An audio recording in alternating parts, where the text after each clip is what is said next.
The majority of private lenders today are institutional, meaning the majority of their capital comes from some sort of financial institution, including hedge funds, private equity firms, loan aggregators, and other Wall Street investment companies. The institutional private lending world has its own terminology that is foreign to most real estate investors and even to traditional private lenders. In this video, I'll explain and clarify 10 common terms used by institutional private lending companies, which are also known as hard money lenders or bridge lenders. Number 1, BPL, Business Purpose Lending or Business Purpose Loan. This is a broad term used to describe all private mortgage lending for investment real estate. In the institutional world, BPL is an investment class which has to be differentiated from consumer purpose lending secured by owner-occupied homes. Most of the institutions that buy consumer home loans don't buy business purpose loans. In California, traditional private lenders have used the term business purpose loan for many years, but with a different meaning. It's an equity cash-out loan secured by an owner-occupied home in which the funds are going to be used for a business or investment purpose. California legislation provides an exemption to federal consumer lending laws, which makes it possible for licensed private lenders and licensed mortgage brokers to originate. Number 2, residential.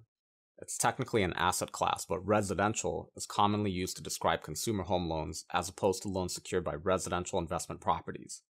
I believe residential was a common term long before business purpose loans became popular in the institutional world, which was around 2014.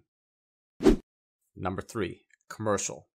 Commercial, also an asset class, is used as a synonym to business purpose lending.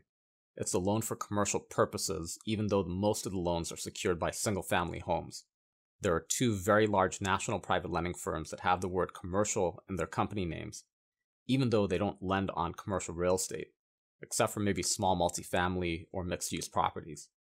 The individuals who formed these companies came from the institutional investment world, where everyone in that space understands that commercial refers to the purpose, not the property type. However, your average real estate investor or mortgage broker will likely be confused seeing the word commercial when they're seeking financing secured by a residential investment property. Number 4, DSCR, Debt Service Coverage Ratio. In institutional private lending, DSCR is not just a ratio, it's a loan type. These are long-term loans for stabilized rental properties that are either being rented or are in rent-ready condition. The DSCR is the main qualifier, not the borrower's personal income. The minimum term for these loans is 3 years, but most are 30-year terms with a fixed interest rate. Number 5, LTR, long-term rental. In institutional private lending, LTR is both a property type and a loan type. In the context of a loan type, it's the same thing as a DSCR loan, and the rental income is calculated based on an annual lease agreement. From what I remember, when long-term rental loans were first offered by institutional private lenders back in 2018, LTR was a common term used to describe these loans at the time. DSCR became a more popular term 1 or 2 years later. Number 6, STR, short-term rental.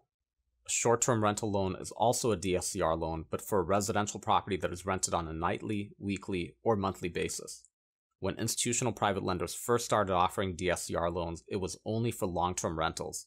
It took a little time for institutional loan buyers to get comfortable with buying loans secured by short-term rentals. But it was made possible because there's enough data out there and available to project rental income annually, even though the cash flow is not consistent on a monthly basis with these types of investment properties. Many real estate investors call these Airbnb loans, but not all investors use Airbnb to rent their properties, so that's not an appropriate term. Number 7, bridge loan. In institutional private lending, bridge loan is the broadest term used to describe any loan that is short-term, meaning less than 2 years.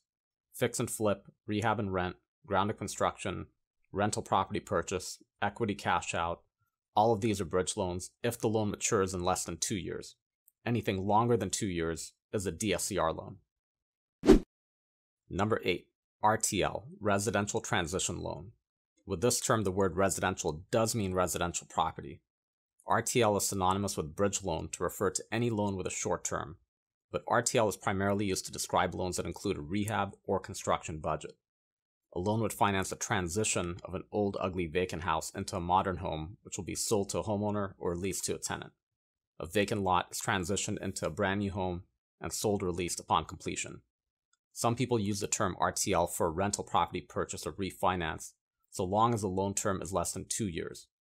The transition for rentals is going from vacant to tenant occupied, or transitioning from a short-term bridge loan to a long-term DSCR loan.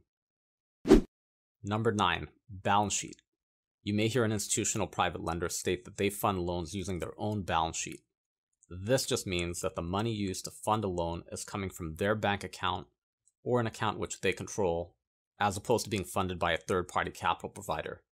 It does not mean that the loan will remain on their balance sheet throughout the loan term. In fact, the opposite is typically the case with institutional private lending. In institutional private lending, the loans are sold to an institution shortly after the loan closes. This is the beauty of the institutional capital model for private lending. So long as the loan is underwritten to the institutional capital standards, lenders can easily sell their loans to recycle their capital and continue lending at a large scale. If a lender calls themselves a balance sheet lender, that typically means that they don't sell any of their loans. Number 10, capital markets. Capital markets is a term used to describe the activity of selling loans, and it also refers to the entire ecosystem of loan trading.